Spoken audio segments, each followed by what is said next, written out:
Hey guys, welcome back to another episode of Free Table Gamers. I'm your host Colin with the faithful Ashton as always. Right, and faithful. Hey guys, how you doing this week? All right, starting just because I do have extra topics I did throw in there, but for the most part, we're going to try to cover what we didn't cover last week. Uh, but starting out with what was left over is Xbox Game Pass and console price increase for Xbox this year. Yeah, Well, so now. I don't know if you remember last year, Sony announced that they were increasing the price of the PS5, and they questioned Microsoft, like, "Are you going to, increase the price of the Xbox?" They're like, "Oh no, we're not going to," but here they are, less than a year later, increasing the price, which we knew it would. That's just how it is. Inflation's going up; it costs more to make them. That's just how it works. But Back yeah, on chips. and chip shortage. I told you that McDonald's, man, chip shortage. Yeah, me and my frappe, I wasn't able to get it because they was missing a chip. I know, I told you. It's affecting everybody. But yeah, Microsoft is about to increase the price of the Xbox Series X and Game Pass. It says in a statement sent to the outlet, Carrie Perez, the head of communications at Xbox, confirmed the price hikes. Microsoft will increase the price of its high-end ninth generation console, the Xbox Series X, beginning August 1st. The Verge notes that the pricing will impact most countries, not including the US, and I believe also excluding Japan. It's not in here, but I'm pretty sure it's what it is. But it says Hmm. explaining that the cost of an Xbox Series X will be $479.99 in the UK, $549.99 across the other European markets. In Canada, it will be $649.99, and in Australia, $799.99. It says important to note that the Xbox Series S will remain the same price at $299.99, which is a good thing. That they're leaving the low end device, low cost for the generation. So that's good. They're not increasing that. But it says the price of Xbox Game Pass will increase in all countries with the service, including the US and Japan. Beginning July 6th, Xbox Game Pass Ultimate will now cost $16.99, a $2 increase, and regular Game Pass will now cost $10.99, a $1 increase. But the price of PC Game Pass will remain at $9.99, so it won't change. Only console and Ultimate will. Like I said, they've had Game Pass out since 2017, and they haven't increased the price at all up to this point, so that's pretty good. Like I said, times are changing, everything's going up, so it's about that time they do increase it. Most companies would have already increased it because once you see something selling well with like Game Pass, most companies would have done it 6 months to a year later, just increase the price a couple dollars or a dollar just to make more money. But good for them for waiting and holding out this long on the price increase. Yeah, because you definitely have a lot more first party titles from now than what you did in 2017 as well. Right. But yeah, everywhere except for the Series S is definitely increasing in price, which is, I feel sorry for the Australians. Oh my gosh, $800. $800 for an Xbox Series X. You just buy a PC at that point. I mean, really, just buy what I have, a handheld PC. Yeah, definitely be able to do more with it because you can hop on pretty much every console there is with exclusives where they put out for PC. Right, exactly. And you can dock it and play it on a TV just the same as you do a console too. So I mean, might as well just get that instead of a $800 Xbox Series X. Yeah, it's all up to your preference anyways, which there's still always the Series S to fall back on. Right. And when I said 299.99, that's for the 512 gigabyte model, 349.99 for the 1 terabyte model. That's I forgot to add that, but that's for the Series S. Yeah. So basically you pay what, 50, yeah, $50. $50 more for a whole Oh, half of basically for a whole half memory. yeah. Which That's not a bad deal. I mean, the way games are now, just get the 1 terabyte model because I mean, even on the Xbox One, 500 gigabytes didn't get you very many games. So that's why I had a external hard drive for my Xbox One to hold my games because half a terabyte don't hold much anymore. Yeah, I think I got like 6 games total, and I think 2 of those 6 games are in the megabytes, not gigabytes. So that tells you a lot. Right. Your Xbox One S, it's 1 terabyte, isn't it? Mm-mm, Is it it's not? 500. Oh, okay. I thought you had the 1 terabyte version. Mm-mm. Nope, I got the poor version. Yeah, both my Xboxes are the poor version. But I mean, All like I right. said, for a 1 tera back then, for a 1 terabyte external hard drive was $50. Now it's way more, but back then, $50 for that much of an increase, terabyte and a half storage wasn't too bad. But times have changed. Yeah, shoot, I remember with the Xbox 360, it was almost like $200 for a terabyte of memory. I remember you could do a whole lot with a 16 gigabyte flash drive on Xbox 360. That'll get you a couple games in there. Yeah, it would. But like I Not, said, they over the times, yeah, the any type of memory increase has got a lot cheaper. yeah, But at the same time, it's uh you're getting more, but everything's bigger, so it don't make that big of a difference anyways. you're getting more, but you're not really getting more because Yeah, of how everything's going up. So I mean, it's kind of averaging out. yeah. But if you would have definitely got that 1 terabyte thing for the 360, Oh you my, you never would have so many could probably games. go in their library. Yeah, that'd be quite a bit of games. Because I believe most of the Call of Duties were right there at 100 megabytes. With the DLCs and stuff, I think they were up to like at most 6 gigabytes. That's with everything, not the base game. Yeah, That's and even games later in the cycle, they were bigger because Ghost had 2 discs, an install disc and then a game disc. That's just because the bigger game towards the end of the 360's lifespan. But but that was just for the 360 because the Xbox One just had one disc on it. right, yeah, it was just for the 360 and the PS3, I believe, had install discs as well. Hmm. Which that's, I mean, install discs are always hit or miss because, well, I believe the GameCube has some install discs too, doesn't it? A Um, couple games. I'm not. Metroid had it. Yeah, Well, I Prime. don't. I don't know if it was install discs or if it was just like disc one, disc two. Like they were both game discs, just they had to split it up because there was so much data on those little DVD games. Yeah, Same that makes sense. concept, but not really an install disc, just 2 game discs, I guess. Yeah, I guess kind of went off the beaten path a little bit on that topic, but That's all right. all right, get back to the topics. New 2D Mario game was announced for the Nintendo Direct. Yeah, that direct was sexy. I'll just get that out of the way right now. But we'll talk about it later. Yeah, so Nintendo has announced Super Mario Bros. Wonder, a brand new mainline 2D Mario game for the Nintendo Switch, launching October 20th this year.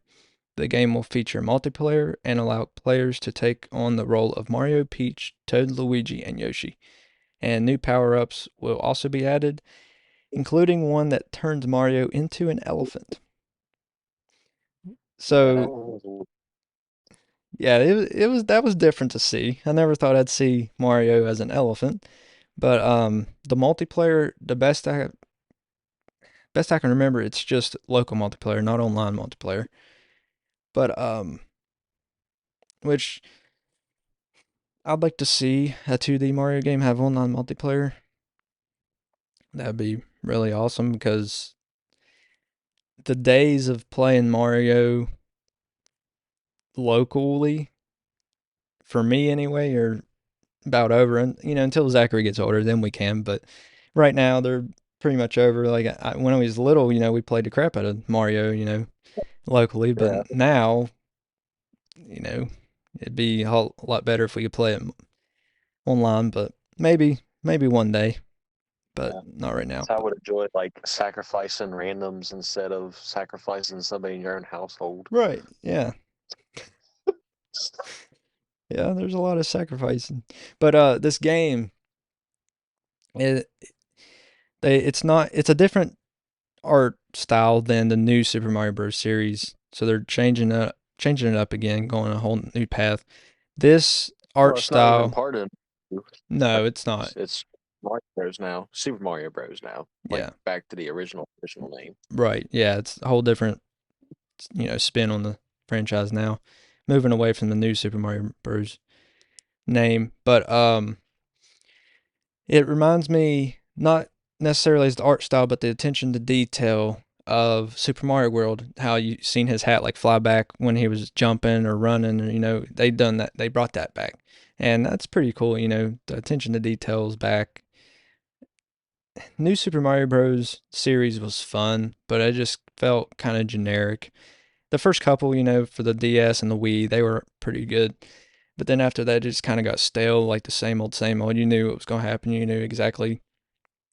I mean, it's like exactly the same amount of worlds, same amount of castles and everything. It's just more of the same. But hopefully All they'll, reskin. yeah, all three skin, maybe mix up the levels a little bit. But you already knew what the base was. So hopefully they'll do something different with this game. I'm sure it'll be a lot of the same, but just from the trailer, you could see quite a bit of stuff are different. Just how the gameplay and the world interacts around you, and the new power ups. An elephant, that's pretty cool. So I'm really excited for this game. Maybe pick it up, maybe buy it for my birthday, that day one. But if not, I'll get it around Christmas probably. Yeah, I mean, the elephant don't really surprise me too much, especially in Odyssey, which I know Odyssey is a 3D title. But I mean, you could be a T Rex in that game, so Yeah, that I was don't cool. guess an elephant is too far stretched. That's true. But it's the first 2D Mario game to get released for if that's new because Mario Brothers U got reskinned and got like a couple updates for the Switch version. So this is the first standalone 2D title Right. for the Switch. If you don't count Mario Makers. Yeah, they're fun, but they're not a Mario game. Yeah. Which is still kind of, I mean, seems like that's where they got like a bunch of their ideas from Yeah. for the thing, like their creative mentality on it, just how it is. Maybe that's the point. Maybe they release those games to get ideas from the fan base Could be. because you can upload your levels online and everybody can see them. So maybe they did. Maybe that was the whole point in those games. Maybe not, but just a fun thought, I guess. Yeah. But sticking with the Nintendo Direct, what was some of your highlights? I had a crap ton of them. Like I said, this direct was pretty sexy. So first off, we start the direct with DLC for Pokemon Scarlet and Violet. I don't play those games, but I know there's a lot of people out there that do. So I was just wanting to point out there is DLC coming. But the DLC shows new areas, characters, and activities in the Teal Mask and the Indigo Mask, or yeah, the Indigo Disc. After this, okay, okay. So after the director was a special event for the game, but a new Splatfest for Splatoon 3 was announced with the theme "What is favorite ice cream?" And there was a Detective Pikachu Returns game announced. That was pretty cool.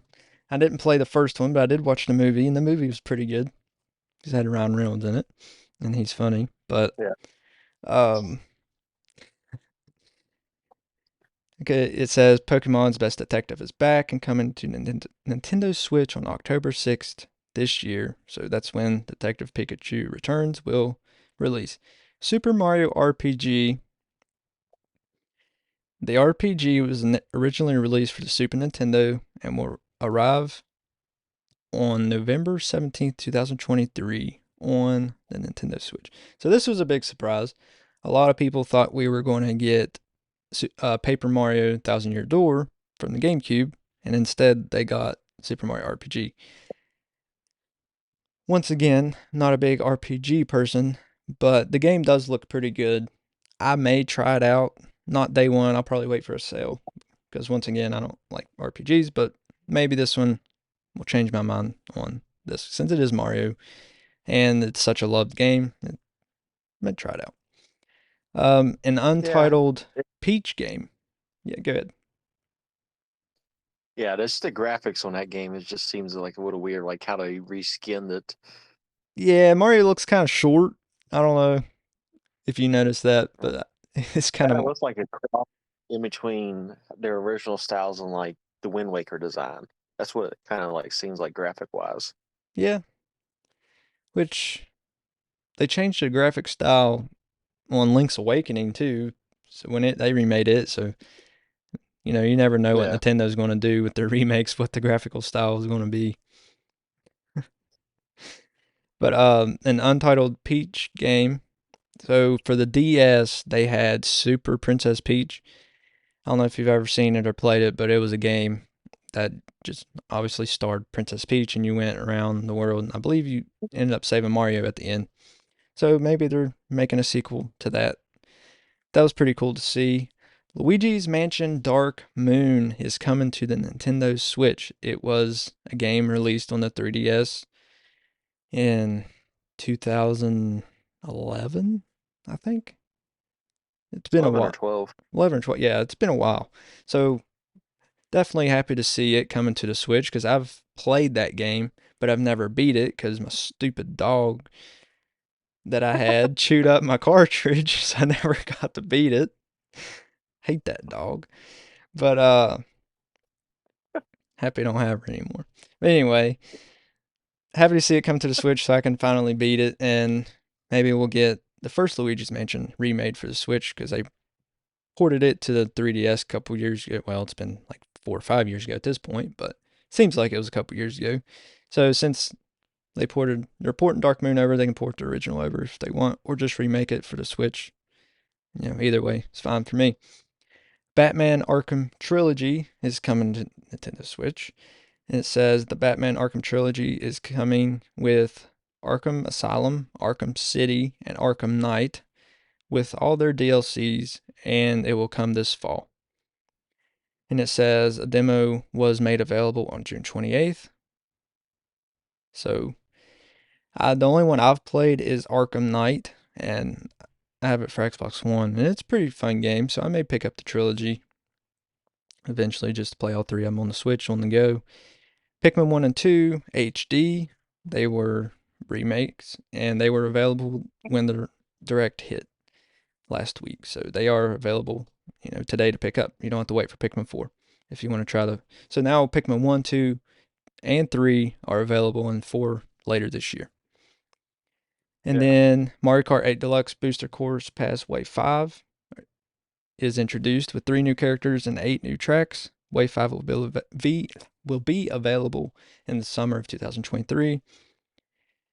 So, even though there was no Zelda or Metroid content in this direct, it was one of the best ones we've had for a while because the past few they were good, but I think the reason I thought they were good is because for one, they had Tears of the Kingdom trailers in them, and two, we got Metroid Prime remastered in one. So, this one had zero Metroid or Zelda content, but it was really really good. Like there was a lot more than I just mentioned. Those are just kind of my highlights. Definitely looking forward to Luigi's Mansion, Super Mario Bros. Wonder, the Super no Sonic Superstars. I'm looking forward to it as well. That was announced in the direct. So yeah, a lot to take place and a lot coming this year. So what was your highlights? Uh, Mainly just, I mean, Pikmin 4, I doubt I'll play it, but it looked pretty cool for a Pikmin game. Yeah, poor And Pikmin. then, of course, Super Mario R- RPG as well. Because, I mean, only tad bit of Pikmin I know about is Omar, and that's because he's an unlockable character on Smash Bros. Right. Brawl. Yeah. I don't even think Omar's on 4. It seems like, I think they said it was a different name on the thing, I do believe. Maybe. I don't know. I don't remember. I've only played 4 a couple times. But of course, there was Super Mario RPG, which tossed in a tidbit on, and of course, we covered it last week with Solid Snake Yep. and all those fun Yeah, fun stuff that comes with it. Metal Gear Solid whole collection, man. That's awesome. Never thought I'd see that. No, be just about as far as we're going to see for Activision and Blizzard coming to Switch too. It seems like. Yeah. And then I think Faeform got DLCs as well. Yeah. I know we talked about whenever, like the last direct, it was on like November. Yep. So Reminds I'm me good. of kind It's of glad to see people Farmville-ish. still doing. Yeah, Yeah. Definitely a good direct. I was really surprised to not see any Metroid Prime 4 news since we got that leak of that website coming out. Maybe in the next one, maybe we'll get one in September or one right around holiday or so to promote, some more holiday games. yeah. Which they could have just kept a secret at time, just because where there was so much hype behind it. You know how Nintendo is with too soon Yeah. of a hype. Oh yeah. We talked about that a lot. Just I mean, at this point, people think the game's completely gone because we haven't heard anything since like 2019. Yeah, That's really keeping the hype low or building it up. yeah. That, and it's technically been development started first thing in 2011. I think so, wasn't it? Yeah, and then they completely crushed everything, made it from the ground up in 2019. Here we are, Yeah. 4 years later. Haven't heard a single thing. Yeah. All right, but that's it with the last week's topics. Now we can hop on the this week's wild card football game has got announced, and it looks like 2K is the one making it. Yeah, I thought that was a pretty cool concept. Like NBA Playgrounds, wildcard football will include hundreds of real life football players, including TJ Watt, Jalen Hurts, and I can't say that guy's name, and more. But while it features real NFL players, it's not an NFL game, meaning you won't be able to play as, teams, actual teams. So it'd be just players. But it says instead you can create your own customized 7-on-7 team with players, reimagine playground style. The gameplay is reminiscent of arcade classics like NFL Blitz, which we played those games, Mm-hmm. and with special wildcards granting powers like super strength and invincibility. It will include season play, local multiplayer, and online multiplayer with full crossplay. And there was a lot of people asking, will it have microtransactions? And they go on to say, when it releases, Wildcard Football will attempt to capitalize on demand for a legitimate competitor to Madden NFL, which has had a monopoly on the space for nearly 2 decades now. A new NFL 2K has been in the works since 2020, apparently, they said, but has yet to been fully materialized. Other unlicensed competitors have proven disappointing. The NBA Playground games have enjoyed reasonable reviews, which should give fans some hope for this release. But they say that it will not have microtransactions, but it will have DLC that's already been planned, and it will release on the PlayStation 5, Xbox Series X/S, PlayStation 4, Xbox One, PC, and Nintendo Switch on October 10th. So it looks really cool. And we played NBA Playgrounds 2. It's Mm-hmm. really fun, and so something like that for NFL would be pretty cool. And if 2K's making it, they'll. I mean, like I said, they obviously made NBA 2K Playgrounds, so they already have that kind of mindset of what it needs to be. And NFL Blitz, we played it, and NFL Street, which NFL Street was really fun, and NBA Street's fun, but NFL Blitz kind of brings more to mind with this type of game. Yeah, and the fact, and so how 2K got quote unquote away with this was so for Madden and EA, they have the NFL has a monopoly on that, but 2K signed with the NFLPA, which is the Players Association. Hmm. So that's how they got away with finally quote unquote taking it away from EA to an extent. So that's how that game was able to come through, is because the Players Association was just like, yeah, well, we're down for that. Yeah, I guess it's kind of why you can't have the teams, but you can have the players. Yeah, and that's why the team logos on there are customizable too. Yeah, That's a feature on. So the longer you play, you can customize your team logos and everything else. So, like, say for instance, you chose the Eagles. I'm going to choose the Eagles for obvious reasons. right, But choose the Eagles. You can change the Eagles logo however you want to change it. Type of situation. Obviously, there's an extent of what you can change it to based on how the game is. But that right. that hasn't got how it's customizable yet. But they said that every team logo is customizable on the game. That's cool. Yeah, Madden has had a hold on NFL for the longest time game wise because they signed a deal that nobody else could make an NFL game because 2K used to make NFL games and Since nine.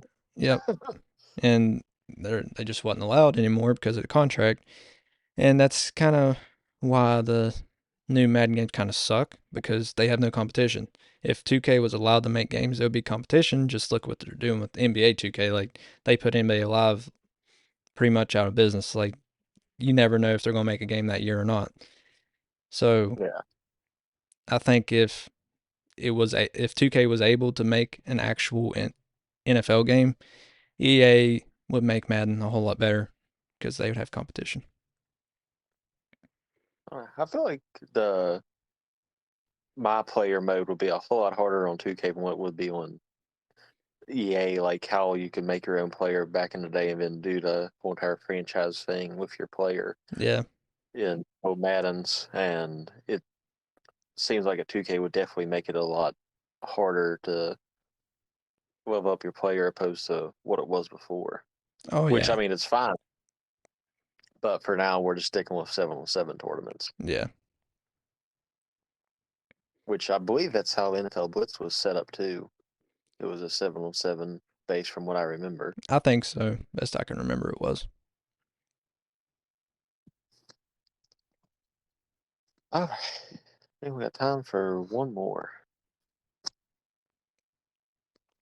Uh, Xbox games with gold in July. First up from July 1st, which is day of recording tomorrow, through the 31st is Darkwood. It is an unsettling survival horror game. And then the second game and the last is When the Past Was Around from July 16th through August 15th. And it is a point and click adventure title that explores love and loss. So, as usual, every month I haven't heard of these games, but if you like horror games or depressing games that makes you sad, you can play these games if you want. Personally, I think I'm going to take a pass and not worry about it. But yeah, they're there and we informed you about them. We've done our job, so play them if you want. Yeah. I mean, survival horror, I mean, that was kind of I'm trying to think. I mean, a Dead by Daylight type of situation or Friday the 13th. So, I mean, it would be an adrenaline pumping game. So, I mean, it would automatically be fun in itself. Yeah, But as I mean, it's basically just I mean, it's that, but it's a indie version of those games. right. Yeah. Which I mean, I know some indie titles are probably some better games than AAA titles, Oh yeah. but in time it could be it could be a hidden gem if you wanted to go out there and if survival horror is your thing. Right. Yeah, you never know until you try it, so try it. You know, it's free if I you have say that, gold already. yeah, I'd say that's probably the least depressing one. Get your heart racing a little bit. Yeah. And the other one is literally depressing. Yeah, that one definitely. I will agree with you on that one. But again, it could be a hidden gem, and our viewers can tell us about it. Yeah. Join our Discord and tell us how wrong we are about these games. That's right. Communicate with us. Yeah. I think that's all the time we have today. Because if I decide to do this last topic, it'll probably be a whole nother podcast time wise. Oh yeah. It's a long one. I have a lot to say about that. Yeah, I do too. That's why we'll probably just cover it week after next, because Ashton's taking a week's vacation, so we won't be able to. We won't have a new episode out next week. Right. Well, Well, the week after following week. next week. Yeah, This will Tuesday you'll release get your Tuesday. Yeah. live. Right. But because, I'm going on vacation, there won't be one the following week. Yeah, the week after this releases, there won't be an episode. Yep. But we'll be back the week after that. All right. Other than that, follow our socials at TikTok, Twitter, Facebook, Instagram. Trying to think. I think it's about it. Redbubble for our merch, and I think that's about it. Yep. And join our Discord. And you can always listen to us live on YouTube and Twitch. My personal Twitch and Kick and YouTube. And yep, covered it all. Alrighty. Later, guys. Catch you guys week after next.